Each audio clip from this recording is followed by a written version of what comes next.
can chat it up with this hot babe. Hello, this is Jessica.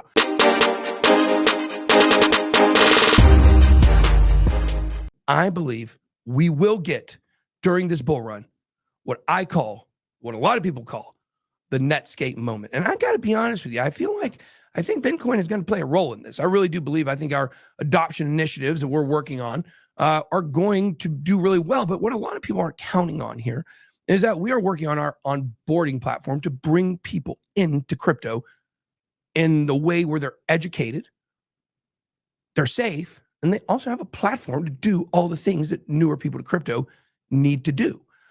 Show people how to transact on chains, multi-chain, the whole thing. That's what we're building. That's what we're working on. We actually have a call. We have a call with the designer of the UX here, I think today or tomorrow, this week sometime in the next several days. Cassie's got it set up. But here's the fact, guys.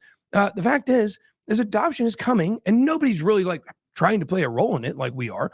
But one of the things that we're going to be really doing is we're going to be pushing people into the Solana ecosystem.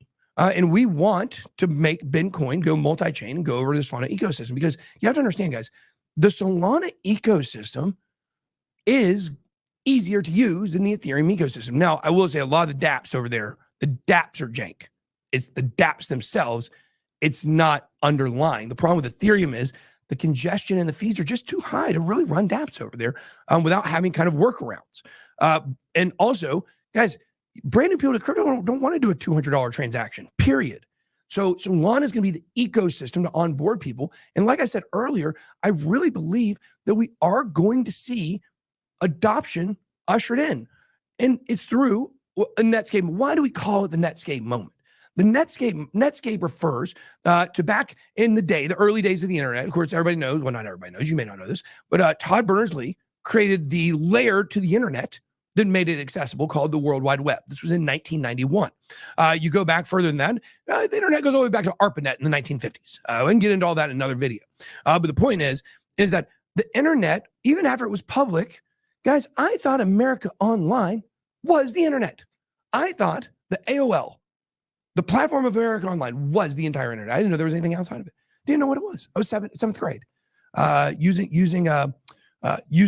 AOL to chat with hot babes all day when I was home from school. Hot babes. You know that they were Indian dudes.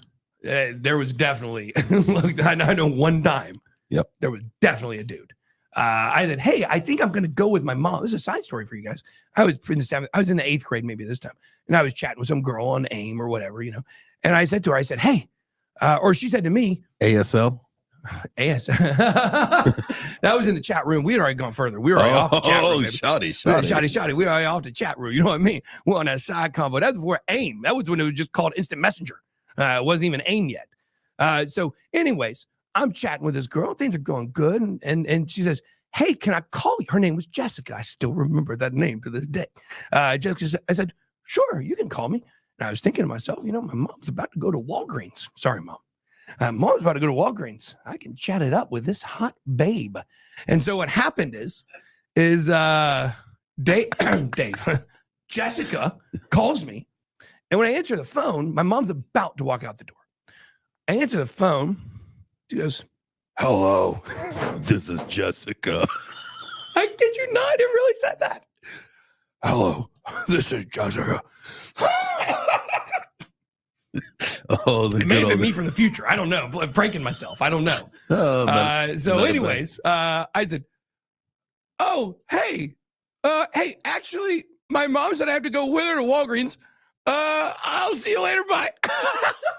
That's a true story. I was terrified after that. It didn't stop me from chatting with internet stranger babes at the time, but it was enough to make me think maybe I should be giving my phone number out. Later on, I'd actually give my whole company to a guy.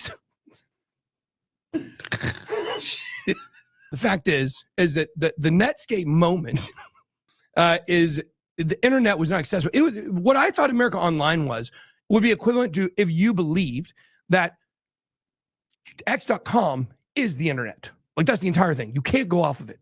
I mean, it's got a lot of stuff there. You can shop on there. You can talk to people. You can message. You can post things. You can read things. You can find stories and articles. And there's a lot of stuff you can do there. You can find whatever niche you're interested in, and there's tons of stuff to do there. But It's not the internet. Netscape was the way that people were able to browse the internet and find the expanse, what's outside of AOL. And I believe crypto does not have that yet. We don't have the thing that has really made crypto accessible to everybody. Because here's the thing, a lot of you are going to say, well, what about this? And what about this? And what about this? You can do this. That's what you're all going to say. But here's what I would say to you is, listen, back when Netscape was created, there were ways you could get on the internet. It wasn't the only way. It wasn't the only thing. There were ways that you could get around it, but they weren't normal ways and they weren't accessible to everybody. And yet there were learning curves. You had to know what you were doing, not to where your grandma could pick it up and use it. And that's what we want in crypto. And we need that for adoption. That's why Bitcoin is so passionate. I'm so passionate about Bitcoin. It's not because of the money. We've never cashed out a single dime for the treasury in Bitcoin. Only in Ethereum from liquidity pools and stuff like that. But the fact is that we're so passionate about crypto adoption because we believe crypto adoption will change the world. It's the only way we can save ourselves from the elite. The only way we can save ourselves from AI. This is all real, guys. AI is going to kill us all if we don't stop it with blockchain. That's a fact. There is no way on earth with stuff we're already seeing that this does not get weirder and crazier and worse. You can see the matrix coming if we're not already living in it. You can see it. So the point is, we need that. We need people to come into crypto. And the more people that come into crypto with adoption, think about this, the more people we have to pull from as pools of things like developers and blockchain programmers and, crypto influencers and shillers and scammers. Whole lot of people.